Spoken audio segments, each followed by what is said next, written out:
ओम नमो भगवती वासुदेवाय नमो। नमस्कार बंधुगण आपण मानकु आम यूट्यूब चैनल को स्वागत। एबेठु आपण होई जांतु रेडी, कारण भगवान श्री गणेश और माँ लक्ष्मी को आशीर्वाद जदि आम आपण मानकु कहिबु विशेष भावरे आपण मानकु मिलिबाकु जाउची बहुत बड़ आगामी 7 दिन रे खुशी खबर। घर घर को जाई आपण मिठा बांटिबा पई होई जिबे रेडी। जदि कहबा ए 7 दिन समय रे भगवान श्री गणेश आउ माँ लक्ष्मी को आशीर्वाद बहुत ही भल समय रहिबाकु जाउची। आज केवल नसीबवान रह ए वीडियो को ही आपण माने देखि पारिबे। बहुत ही महत्वपूर्ण वीडियो आपण मानक पई रहिबो। आपण मानक कहबो कि ए 7 दिन रे रिद्धि सिद्धिदाता भगवान श्री गणेश को आशीर्वाद गजकेशरी जोगर मध्य निर्माण हेबो। आउ एहा सहित धनर देवी माता लक्ष्मी को कृपारु महालक्ष्मी जोग, धन जोग एवं 2टी राजयोगर मध्य विशेष भाव निर्माण हेबो, जहा द्वारा ए 7 दिन समय आपणक पई बहुत ही भल दिन साब्यस्त हेबो। प्रतिटी घर को जाइके आपणक मिठा बांटिबा पई पड़िबो।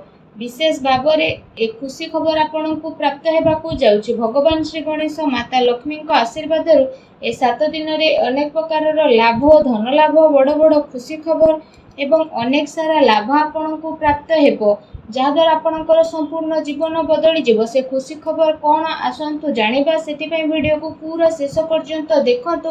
आ शेष रे वीडियो को निहाती भाबरे देखंतु। वीडियो को आदौ भी मिस करंतु नाही, कारण ए वीडियो आपण मानक पई बहुत ही महत्वपूर्ण रहिबो। ए वीडियो रे आपणक पई आगामी 7 दिन रो संपूर्ण विषय रे सठिक राशिफल मु आपण मानक पई नै करी आसीछि। तेणु वीडियो शेष पर्यंत निश्चिंत भाबरे देखंतु। या पूर्वरु कहिबी भगवान श्री गणेश माता लक्ष्मी सच्चा भक्त होइतिले वीडियो को लाइक करंतु। कमेंट बॉक्स रे जय श्री गणेश, जय माँ लक्ष्मी बोली अवश्य लिखंतु, जहाद्वारा आपणकर सब मनोकामना पूर्ण हेबो।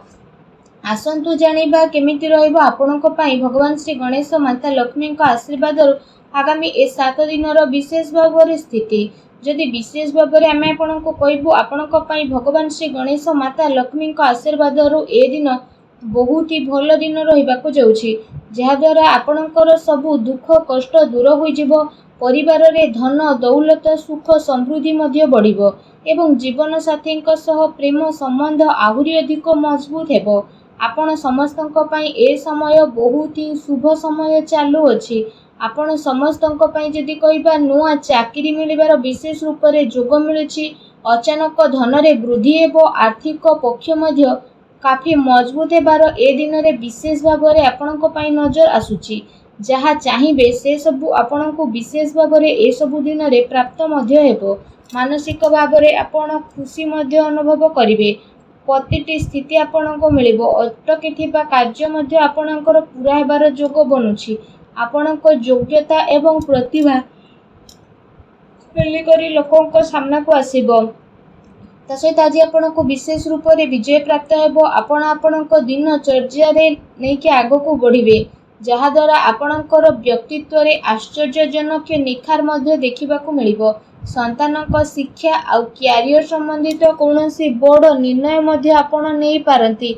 विद्यार्थी को पाठपढ़ा आउ क्यारियर संबंधित समस्यार समाधान होई जिवो, जहा द्वारा सबुथिरु आपणको खुशी मिलिबो। आपण आपणकर कौशल क्षमतार भरपूर व्यवहार करंतु। बड़ वृद्ध लोकंकर आशीर्वाद आउ कृपा मध्य आपणको ऊपर बनी रहिबो। स्वास्थ्य रे सुधार आसीबा कारणरु आपण निज भितरे गोटे नुआ ऊर्जा को मध्य अनुभव करिवे। आ पूरा आत्मविश्वास सहित निजर कार्य प्रति ध्यान देबा आरंभ करिवे। कौनसी संपर्कियों को संबंधित कौनसी शुभ समाचार मिलबार मन प्रफुल्ल रहिबो। ता सहित जदि कहिबा आपण व्यवहार कौशल नजर आसीबे। आपण बुद्धिमत्ता होशियारी रे सब कार्य को मध्य करि नेबे, जहा द्वारा आपण को काफी खुशी रे मध्य अनुभव होई जिवो। आसंतु जानिबा आपणक पई कोन नेगेटिव रहिबो।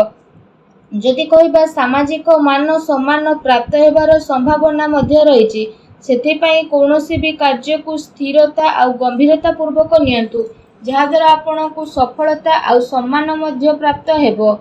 एहा सहित अति संपर्कियों सह संबंध खराब हेबार स्थिति रहिछि। धन संचित करिवार प्रयास आपणकर विफल हेबो, तेणु सावधान रुहंतु। ता सहित आर्थिक मामला रे सावधान बनिबार अति आवश्यकता रहिछि। भाई द्वारा संपत्ति बंटवार संबंधित किछि स्थिति मध्य आपणकर आसी पारे। आपसिक संबंध को बिगाड़ंतु नहीं। युवा वर्ग निजर क्यारियर्स रे कौनसी प्रकार समझौता आपण करंतु नहीं। ता सहित आपणको आपणको क्रोध आउ आक्रोश उपरे काबू रखिबाको पड़िबो। केते थर तरतर आउ उत्साह रे बना जाइथिबा खेल मध्य आपणकर बिगिड़ी पारे, जोंथि पई परिवारर सुख शांति मध्य प्रभावित हेबो। निजर लक्ष्य प्रति कड़ा नजर रखिबा आपणको पई अति आवश्यक रहिछि। ଏହା ସହିତ ଅଜଣା ଆଉ ଅପରିଚିତ ବ୍ୟକ୍ତିଙ୍କ ଦ୍ୱାରା ବ୍ୟବହାରରେ ଲେଣଦେଣ ସାବଧାନତା ରଖନ୍ତୁ। ଆପଣ କୌଣସି ଷଡ଼ଯନ୍ତ୍ରର ଶିକାର ମଧ୍ୟ ହୋଇପାରନ୍ତି। ସେଥିପାଇଁ ଠିକ୍ ଏହା ରହିବ କି ଆପଣ ଖରାପ ଲୋକଙ୍କ ସଙ୍ଗତିରୁ ଦୂରେଇକି ରୁହନ୍ତୁ। ବଡ଼ ଲୋକଙ୍କର ସ୍ୱାସ୍ଥ୍ୟରେ ଆପଣଙ୍କୁ ଧ୍ୟାନ ରଖିବାର ଅତି ଆବଶ୍ୟକତା ରହିଛି। ତା ସହିତ ବ୍ୟର୍ଥ କାର୍ଯ୍ୟରେ ଧନ ଖର୍ଚ୍ଚ ହେବାର ପ୍ରବଳ ଯୋଗ ମଧ୍ୟ ଆପଣଙ୍କ ପାଇଁ ବନୁଛି। ଭୂମି ଏବଂ ବାହନକୁ ନେଇ କୌଣସି ବଡ଼ ଧରଣର କରଜ ମଧ୍ୟ କରିପାରନ୍ତି। ସେଥିପାଇଁ ନିଜର ଆର୍ଥିକ ସ୍ଥିତିକୁ ଧ୍ୟାନରେ ରଖିକି କିଣାକିଣି ସମ୍ବନ୍ଧିତ ଆପଣ ଯୋଜନା ବନାନ୍ତୁ। ଏହା ଆପଣଙ୍କ ପାଇଁ ବହୁତ ଭଲ ରହିବ। ଆସନ୍ତୁ ଜାଣିବା ଆପଣଙ୍କର ଲଭ୍ ଲାଇଫ୍ କିପରି ରହିବ। ଦାମ୍ପତ୍ୟ ଜୀବନକୁ ନେଇକି ସ୍ଥିତି ଆପଣଙ୍କର କାଫି ଭଲ ରହିବ।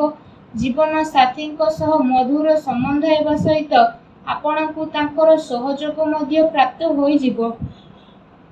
ଘର ପରିବାରର ସୁଖ ସୁବିଧା ପ୍ରତି ଆପଣଙ୍କର ପ୍ରାଥମିକତା ମଧ୍ୟ ରହିବ। ପତି ପତ୍ନୀଙ୍କ ଭିତରେ ସମ୍ବନ୍ଧ ମଧ୍ୟ ମଧୁର ରହିବ। କିନ୍ତୁ ସନ୍ତାନଙ୍କର କିଛି ଜିଦ୍ଦିପଣ ବା ନକାରାତ୍ମକ ରବୈୟା ଆପଣଙ୍କ ଚିନ୍ତାର କାରଣ ମଧ୍ୟ ବନିପାରେ। ଆସନ୍ତୁ ଜାଣିବା ଆପଣଙ୍କ ବ୍ୟବସାୟ ଆଉ କ୍ୟାରିୟର କିପରି ରହିବ। ବ୍ୟାପାରର ବିସ୍ତାରତା ସମ୍ବନ୍ଧିତ ନୂଆ ସମ୍ଭାବନା ଉପରେ ଆପଣଙ୍କର ବିଚାର ହେବ। ନିଜର ପୂରା ଜୋସ୍ ମାର୍କେଟିଂ ତଥା ନିଜର ପ୍ରଡକ୍ଟର ପ୍ରମୋସନରେ ଲଗେଇବେ। ଚାକିରି କରୁଥିବା ବ୍ୟକ୍ତିମାନେ ଆପଣଙ୍କ କାର୍ଯ୍ୟରେ ସନ୍ତୁଷ୍ଟ ରହିବେ ଆଉ ସହକର୍ମୀଙ୍କର ଆପଣଙ୍କୁ ପୂରା ସହଯୋଗ ପ୍ରାପ୍ତ ହେବ।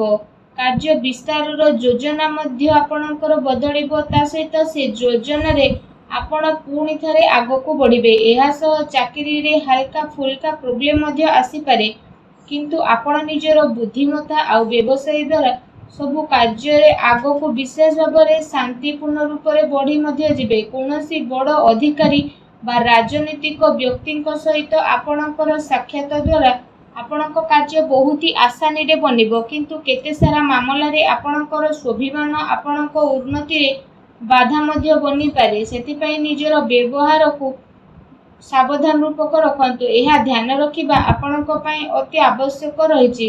ଆପଣଙ୍କର କୌଣସି ମହତ୍ତ୍ୱପୂର୍ଣ୍ଣ ବ୍ୟବସାୟିକ ଗତିବିଧି ମଧ୍ୟ ଲିକ୍ ହୋଇପାରେ। କର୍ମଚାରୀଙ୍କର ଗତିବିଧିରେ ଆପଣ ନଜର ରଖନ୍ତୁ ଏବଂ ଶୀଘ୍ର ହିଁ ସ୍ଥିତି ଆପଣଙ୍କର କାବୁରେ ଆସିଯିବ। ସେଥିପାଇଁ ଆପଣ ପୂରା ଜୋସ୍ରେ ସହିତ ନିଜର କାର୍ଯ୍ୟ ପ୍ରତି ଏକାଗ୍ର ଚିତ୍ତ ରୁହନ୍ତୁ। ଆସନ୍ତୁ ଜାଣିବା ଆପଣଙ୍କର ସ୍ୱାସ୍ଥ୍ୟ କିପରି ରହିବ।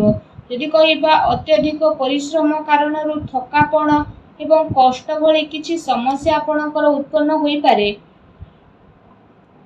ଏହା ସହିତ ଅଧିକ ତେଲଯୁକ୍ତ ଖାଦ୍ୟ ଖାଇବା ଠାରୁ ଦୂରେଇ ରୁହନ୍ତୁ, ଅନ୍ୟଥା ପେଟ ସମ୍ବନ୍ଧିତ ସମସ୍ୟା ଉତ୍ପନ୍ନ ହୋଇପାରେ। ସେଥିପାଇଁ ସୁପାଚ୍ୟ ଭୋଜନ ଗ୍ରହଣ କରନ୍ତୁ। ଏହା ସହିତ ନିଜ ସ୍ୱାସ୍ଥ୍ୟକୁ ଆହୁରି ଅଧିକ ଭଲ ରଖିବା ପାଇଁ ଆପଣ ପ୍ରତ୍ୟେକ ଦିନ ଯୋଗ କରନ୍ତୁ, ବ୍ୟାୟାମ କରନ୍ତୁ ଏବଂ ସୁସ୍ଥ ରୁହନ୍ତୁ। ଆସନ୍ତୁ ଆପଣଙ୍କ ପାଇଁ କ'ଣ ବିଶେଷ ଉପାୟ ରହିଛି ଏ ଦିନରେ ବିଶେଷ ଭାବରେ ଜାଣିବା। ଏ ଦିନରେ ଆପଣ ସ୍ନାନ ଆଦି ବିଶେଷ ଭାବରେ କରିସାରିବା ପରେ ଗୋଟେ ମୁଠା ଅଖଣ୍ଡ ଚାଉଳ ନିଅନ୍ତୁ। ବିଶେଷ ଭାବରେ ଯେଉଁ ଚାଉଳ ଆପଣ ନେଇଛନ୍ତି ତ ସେ ଚାଉଳ ଯେମିତି ଭାଙ୍ଗି ନଥିବ, ସେ ଚାଉଳ ଅଖଣ୍ଡିତ ଚାଉଳକୁ ଆପଣ ନିଅନ୍ତୁ ଏବଂ ସେ ଚାଉଳକୁ ନେଇକି ଆପଣ କ'ଣ କରିବେ ନା ବିଶେଷ ଭାବରେ ସ୍ନାନ କରିସାରିବା ପରେ ଗୋଟେ ମୁଠା ଚାଉଳକୁ ତ ନେବେ, ତାପରେ ଆପଣ ସେ ଗୋଟେ ମୁଠା ଚାଉଳକୁ ମା ଲକ୍ଷ୍ମୀଙ୍କୁ ସ୍ମରଣ କରିକି ପ୍ରବାହିତ ଜଳରେ ଭସେଇ ଦିଅନ୍ତୁ ଏବଂ ଏହା ସହିତ ନିଜର ମନୋକାମନା ମଧ୍ୟ ମାଗନ୍ତୁ। ଏପରି କରିବା ଦ୍ୱାରା ମା ଲକ୍ଷ୍ମୀ ବହୁତ ଶୀଘ୍ର ପ୍ରସନ୍ନ ହେବେ ଏବଂ ଆପଣଙ୍କର ସମସ୍ତ କଷ୍ଟକୁ ମଧ୍ୟ ଦୂର କରିବେ। ଯାହା ବି ଆପଣଙ୍କ ଜୀବନରେ ଧନ ସମ୍ବନ୍ଧିତ ପ୍ରୋବ୍ଲେମ ଥିଲା, ସବୁ ପ୍ରୋବ୍ଲେମର ଅନ୍ତ ହେବ ଏବଂ ଏପରି କରିବା ଦ୍ୱାରା ଆପଣଙ୍କୁ ଶୀଘ୍ର ହିଁ ବିଶେଷ ଭାବରେ ଲାଭ ପ୍ରାପ୍ତି ହେବ। ମା ଲକ୍ଷ୍ମୀଙ୍କ ଆଶୀର୍ବାଦ ଆପଣଙ୍କୁ ପ୍ରାପ୍ତ ହେଉ। ସଚ୍ଚା ଦିଲରେ ଜୟ ମା ଲକ୍ଷ୍ମୀ ଅବଶ୍ୟ ଲେଖନ୍ତୁ ଏବଂ ଭିଡ଼ିଓକୁ ଲାଇକ୍ କରିବା ପାଇଁ ଆପଣମାନେ ଆଦୌ ବି ଭୁଲନ୍ତୁ ନାହିଁ। ଧନ୍ୟବାଦ।